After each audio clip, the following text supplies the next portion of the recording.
becoming a bluestocking upon graduation at 17, and after, as her mother had always told her, men didn't like women who were smarter than they were. And now look where Mamma was.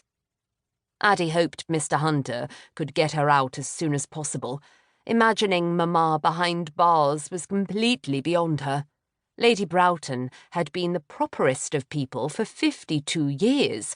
Addie thought, even as a child, her mother knew precisely what to do under all circumstances.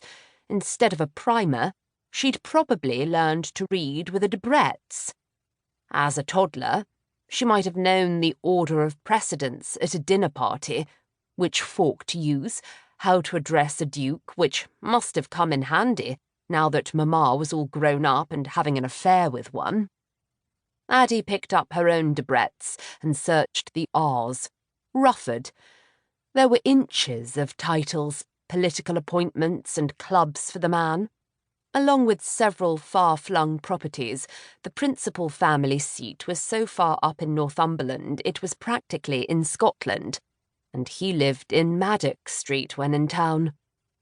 She had never met him, had never even heard of him, until her sister, Cecilia, arrived in her pin curls and pyjamas at Compton Chase yesterday morning to tell her their mother had been arrested. It was true that Mamma was a fair shot, even though she was so near-sighted, but then the Duke must have been quite close at hand.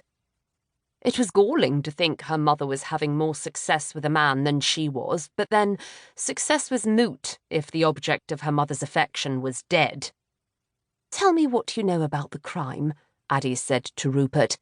According to C, Mamma was found wearing only a blood-stained peignoir in a suite at the Ritz, standing over the body of the dead Duke.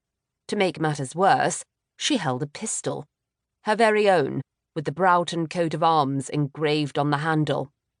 Addie's father gifted it to her mother on their 25th wedding anniversary, which showed great confidence that he didn't expect her to shoot him. One thing led to another, and Lady Broughton and her gun were carted away by the police. Rupert sat up and sniffed. "Why do you presume I have any of the pertinent facts? It's not as if I had much preparation. I've gone straight from the frying pan into the fire." "Do you know anything at all about Rufford, then?" If Rupert was here, he must make himself useful somehow. "I did meet him a few times. He was a good 30 years older than I, so that would make him somewhere in his 60s. He was a widower twice over, with a child from each union. I knew his daughter Penny better than his son Alistair. And no, before you ask, I did not know her in the biblical sense. She's got a face like, well, I won't insult her. She's a good egg. The poor thing must be mourning. She was very fond of her papa. Not so fond of her older brother, or his wife, Elaine, who's an established beauty, and rather a bitch, if I may say so, without getting struck by lightning." Addie found Penny on the page. "Daughters living. Penelope Ariadne M. Graf Franz von Mehr." "A German?" she asked. That must have made the family's Christmas dinners interesting during the war years. "Austrian. You mustn't mix the two countries up.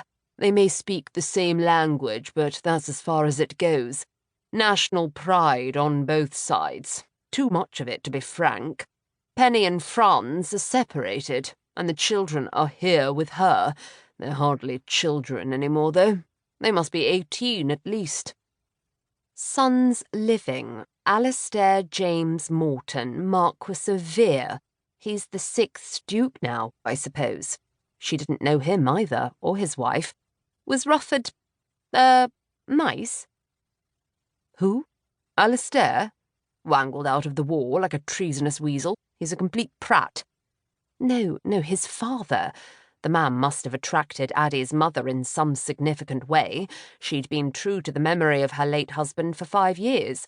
Addie was convinced that, before this secret affair, her mother had never even kissed another man except for Herbert Merrill, Marquis of Broughton. She'd married at 18, and Addie arrived soon after. Her sister C 6 years after that. Alas, there was no son to carry on the marquisate, and Addie's distant cousin Ian's